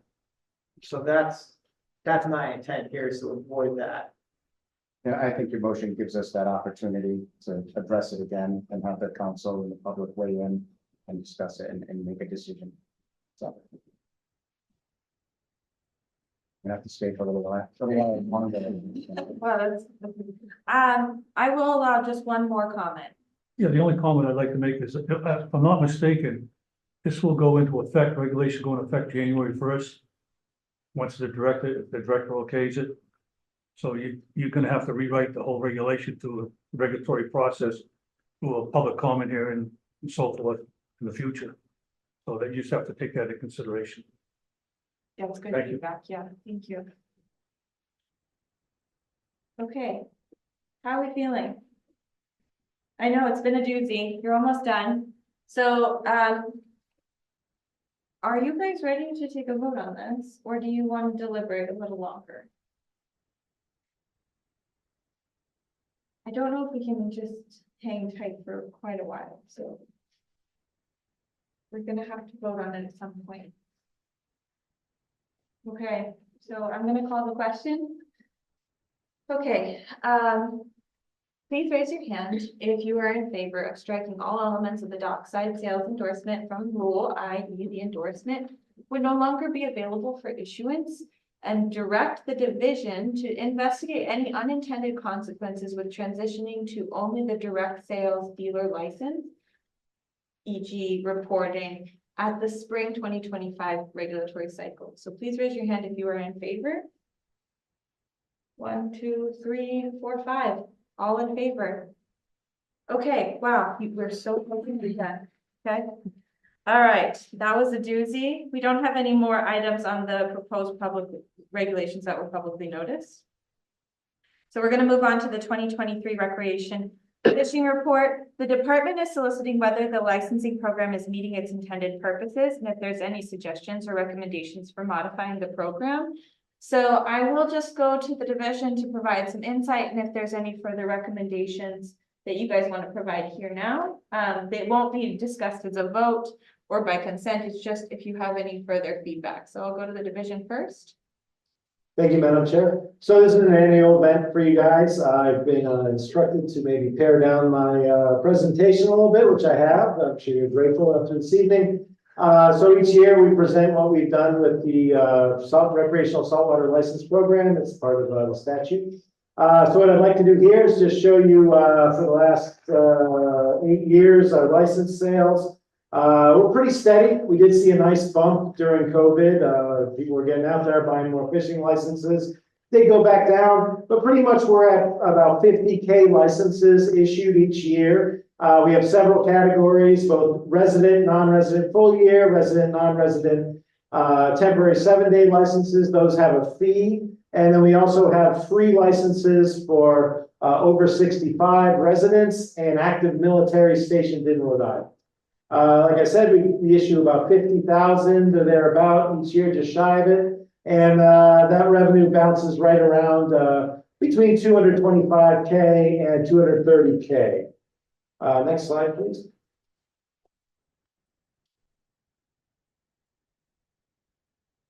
So how do we spend the money?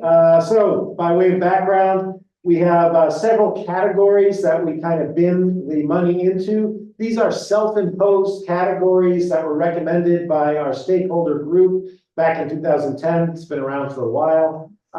So as such, these aren't set in stone. We just use this to kind of budget and to provide a guideline on how we're going to pay for certain projects. And you will see some years the expended values can fluctuate a little bit. For example, sometimes it's a coding error. We've enhanced, let me go through the sections first. Enhanced MRIP data collection. We hire an additional 4 employees every summer and fall season to do interviews out at beaches, boat ramps, and other access points on top of what we get from the federal government. We do that to improve the precision and accuracy of our statistics. I will say we've been doing great in this regard. We had a record year in 2023 as far as number of interviews we obtained. We think we're close to it this year. We'll see. I really do think we've honed into the amount of staff we need to hire to go out and get a, as good of a data point as we can in this type of survey. Boating, fishing, access 1. These are big access point projects, generally boat ramps. This last cycle, we did draw down quite a bit and put it towards the Main Street boat ramp in Westerly. Anyone who's been down there will notice some vast improvement. The dock is no longer underwater at high tide, and the ramp is not sliding into the river. I got ahead of myself. This is all match money. So every dollar you see here we match to our sport fish grant and we leverage another 3. So this is just the money we use for match, that's important. So yes, so boating, fishing access 2, this is to maintain our access points, porta potties, grading roads, fixing docks, etc. This one went up a little this year. We have 2 grants that pay for this. For the last 2 years, it's been handled by the freshwater grant. We knew this was coming. They whacked us last year on this grant to maintain the access points throughout the state. We anticipated it, but it is a little higher than you might have noticed from last year. Fish stock assessment support. This is the main, this is where we spend most of the money on. A lot of staff time goes into this. We pay for staff that does our survey work, trawl surveys, seine surveys, fish pot surveys. We pay for our staff that does stock assessment with either ASFFC, or the New England Council, depending on the species, as well as costs associated with those surveys and activities. We haven't had one in a while, but we do maintain a category for artificial reef. We are doing a reef plan right now and hope to have more reef projects. I have learned that siting artificial reefs is a little harder than one would think. So we do keep it open for the future. Public education information. We put out a magazine every year to highlight the activities of the division as well as interesting articles. We have our regulations in there. We also put out a 1-page abstract to have a little condensed version of our rules. We sit at the fishing show every year and issue licenses to folks and also answer any questions folks may have. We run a fish camp for kids every year that we do in June. We do that with our partner, the Rhode Island Saltwater Angler Association. So yeah, that's how we spend our money. Once again, these are self-imposed category. The bottom line is how much money we have. So in 2024, we generated $231,000 thereabouts. We spent about $266,000. So after the calculations for this fiscal cycle, we calculate to have just shy of 200K. Once again, I'm kind of rushing here, but this is a piggy bank as well. This isn't use it or lose it funding. We can hold this year to year. In fact, that's what we do for our big boating projects. For example, for boating Fishing Access 1, we've got a project that we're saving for down at the Quanachtok Breachway, where we're doing a resiliency project to shore up the road, as well as the revetment there that would keep the water off the road and keep it off from eroding the road. We also have our eye on the Charlestown Breachway boat ramp.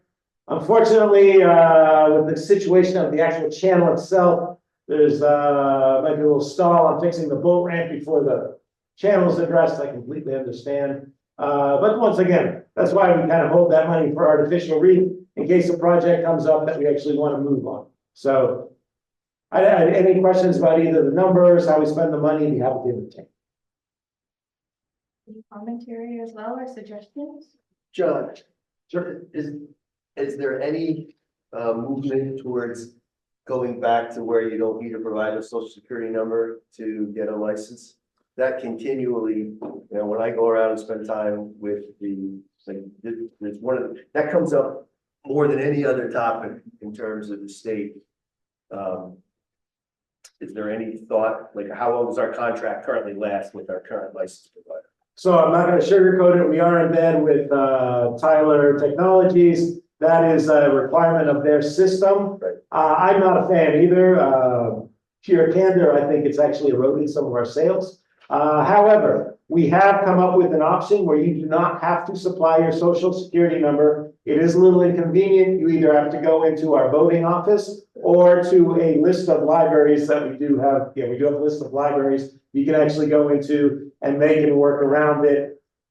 If asked, I'll work around it at the fishing show as well. Should be noted, you only have to enter it in once, but you're absolutely correct. We have it and it is a requirement of the system. As of now, we consider the workaround good enough. If we do move to another company in the future, we will explore other options. When does that contract come up for review? When do you guys, how often does that contract get reviewed?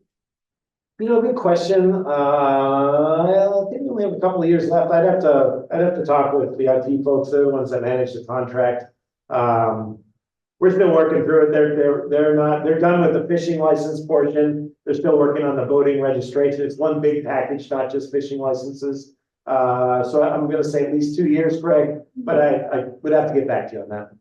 And I don't want to belabor, the only other thing, have we ever done like an unofficial, do we ever think about if we didn't have reciprocity with locals? Like Florida doesn't have reciprocal rights with Georgia because they know darn well they would lose. And I'm convinced, as you guys know, you've heard Rhode Island is the jewel. Like people from Montauk, people from Connecticut, people from, sure, some guys go to the Cape, I'll go to the Cape once in a while. The number of people that use reciprocity on their licenses, I'm just not convinced Rhode Island wins on that. Like we're the jewel. So, I'll speak, but Scott, feel free to add in. So my take on it is, don't disagree. Rhode Island will honor any license that honors ours. We do not accept Florida either. We lose money there. We actually don't accept New Hampshire because they have in their law, they'll only accept Mass and Maine. I will say though, that's a difficult one for me because, you know, we do have Rhode Islanders that might want to go down to the Cape and do some fishing and not get a license. Go over to Montauk, go fish New York State waters. So to me, I don't want to restrict our guys going out far afield. You know, at the last council meeting, it was mentioned that our fee might be a little outdated. That's where I would like to tackle that problem, not restrict Rhode Islanders leaving or people coming into the state. Fishing is a big tourism draw too. You know, it's a delicate matter. I think we could get more for it versus restricting people or forcing people just to buy it. That's my take, but There's no way to see, it's just like, you can't just track it down, right? You have to like ask people individually where they go with their license.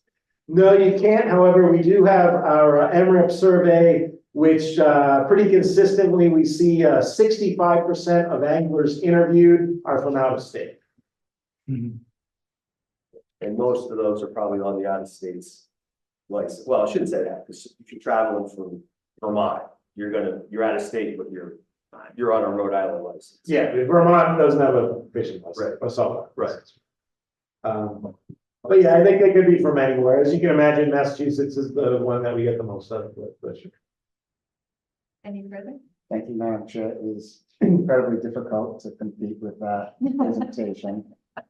Thank you, John. The only thing I'll add to that is, aside from kind of the fee collection, ultimately, the license is an opportunity to collect information, right? Identify the recreational user, recreational fisher, and yeah, it's unfortunate there's a disparity between states and things, but ultimately the idea is to capture all the recreational harvest, because as everybody knows, it's very difficult to kind of estimate that catch and make management decisions based on it. So I completely agree with us being the jewel. But again, ultimately, it's the data that we're after. Thank you. Yes, absolutely. Going back to the social security question or comment that Greg made. So a lot of the work, a lot of people know here that I do is with recreational anglers, like shore anglers here in Rhode Island. Tons of people from Massachusetts, like this summer we were targeting only Rhode Islanders and we had such low numbers because we would show up to a site and everybody was from Connecticut or Massachusetts, so it was really challenging. But the issue I think that I see, at least from what I've learned, is that a lot of people get their information about fisheries regulations when they get their fishing license pamphlet. Like that is consistently a source of information. Yes, of course, that you can just Google the DEM if you don't have a license and you'll get all the information on the website.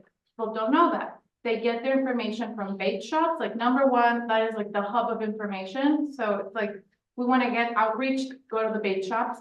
But I also hear people talking about the pamphlet being so important. So if less people are going to get licenses, as I don't think that people are fishing less. I think people are risking it without a license.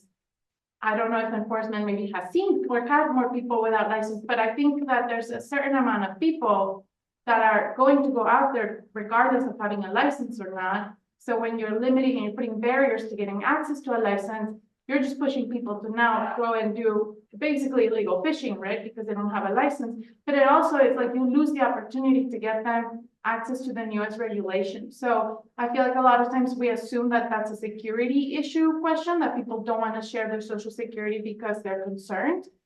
there's also a lot of people who just don't have a social security number and they want to go fishing.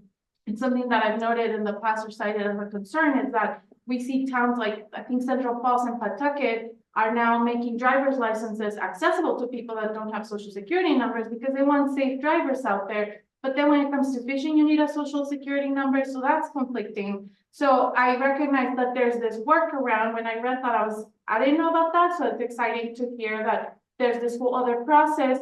It's nice that it's in Providence, but I'm kind of thinking, while that is a nice temporary solution to the problem, I'm not actually sure that it's addressing the problem, because that would entail, if I don't have a social security number, to go, I know I could go to your office up there, but am I like almost self-reporting and showing up and being like, I don't have a social security number, can I come in here? And to be honest, people can profile. If you see like a Dominican person coming in, are they here because they don't want to share their social or because they don't have one? You know, that's a huge risk for people who are undocumented. So just putting that out there, that these folks are living here, documented or not, they're here, they're fishing. So if we want them to know how to do, you know, if we want to access them and reach them with information that's up to date, which I know historically, again, comes a lot from their fishing pamphlet, that's like the #1 place that people go to. So I just feel like there's all these other issues that kind of like start to cascade from that social security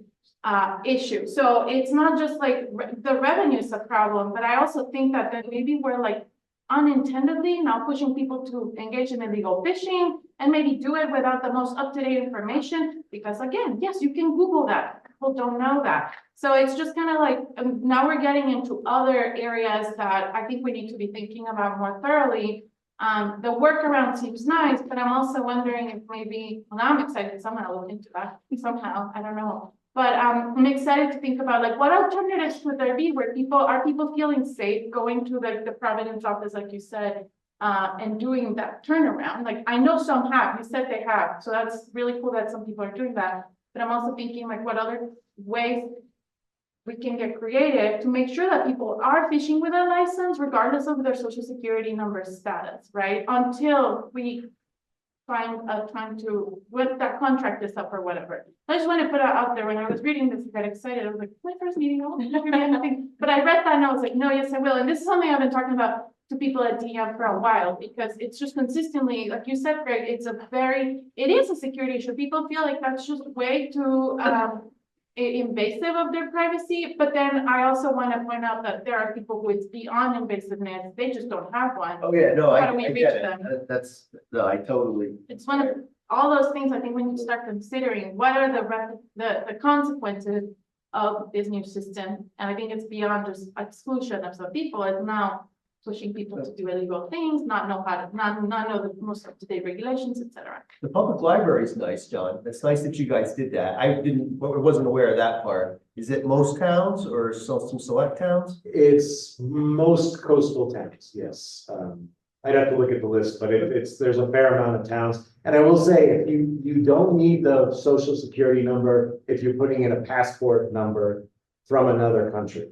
No, I understand. I understand. And you know, as a member of the department, this is how we're operating. I totally agree that going forward, I think it's something that should be addressed, because I think that look at our license issuance see the and I'll show bulk, you right? exactly where the social security number was. I think that's a really good recommendation See I think, where for the it's at. council to give to the division, to the department, for the record, and for the director to consider is opportunities to expand library access, working with tackle box, Or maybe like in community organizations that are not necessarily in fishing, but do a lot of community outreach. I don't even know what that would look like on their end. And that might be a burden on them, but they might be willing to do it if they have, like, I'm thinking like, for example, the Center for Southeast Asians, I work with them. That would be like a place where it's like a hub for the Southeast Asian community. So like, what would that look like for them? I feel like they'd be willing to do it to serve their community. Or like the libraries maybe, but now that makes me think, you know, do you feel safe going to a place that you don't typically go to be like, I need a license, and you look clearly like, I don't know, people profile, it's what I'm saying. So I'm just thinking about like all those workarounds. And I think it's just gonna take a while to get creative and continue to expand access for those people that may or may not have a social security number or just don't want to give one. So it sounds like you've already gone to some of those, but I think that there definitely could be, we should check like how effective those are. You know, actually, I love the comments. I think, you know, Scott will chuckle a little bit, but this could be something for the SCORP. I'm gonna ruin the acronym, but you know, I will say that one of the main reasons, besides just issuing licenses, we go to the Horizon Show every year, is we actually don't sell a lot of licenses, but man, do we issue a lot of free ones. And these are to folks that are over 65, that maybe for different reasons, they don't feel comfortable with the computer. So they're happy to come and get their license every year with us. Maybe organizing some kind of pop-up event in various communities where we issue licenses. That might be an effective way to reach those communities. So I love It's this. just to share information. I know that you guys are totally overstretched and you don't have the capacity to do more than you're doing, but I think we can get creative and do like partnerships. So that like this information is making it out there, or maybe just the fishing regulations are making it out there with or without a license, but at least people that are not going with a license, maybe are more aware of like, you know, I'm already active with a license, let me not get in trouble by then doing things I shouldn't be doing, maybe, I don't know. Our magazine and abstract is at every location we sell a license for those reasons. Good, recognize it. I think this is a really good discussion. I think we could carry this on for quite some time. Don't get me started, the whole weekend. The whole weekend. So with that, I think I'm gonna move this item on, but I would encourage further connection on this item outside or offline. We do have one other matter for us if we're ready to move on. I have some sad news that Mr. Jasper Cotu, one of our newest members, actually submitted his resignation from the Marine Fisheries Council due to some personal reasons. So unfortunately, this does mean that we are one council member short. Among some others, our commercial fishing representation seat as well. So this means we will be accepting applications soon for one commercial fishing representation seat and one recreational fishing representation seat. You will see that go through the listserv and through a number of other opportunities. So that should be going out shortly. So we'll work to get that out. But I just wanted to, on the record, thank Jasper for all of his efforts, even though it was short-lived. We really are grateful for his contribution. Are there any other matters before we adjourn? Is there any objection to, oh, Scott? I just want to take this opportunity to tell the council how much we appreciate sort of the enhanced work that you did making motions and stuff. The original idea, you know, comes from sort of some of the other regional councils that we work with, and it's really to kind of get the council to really think about the motions on the table, discuss the matters at hand, because they are extremely important to the, you know, commercial and recreational communities. So I just wanted to voice my appreciation for a job well done. Thanks. Thank you. Is there any objection to adjourning? Hearing none? Scott. Oh, you have one? Oh, there's one up here. I just want to thank the Madam Chair for allowing me to speak tonight. Thank you very much. Well appreciated. Absolutely. Thanks so much. Any objection?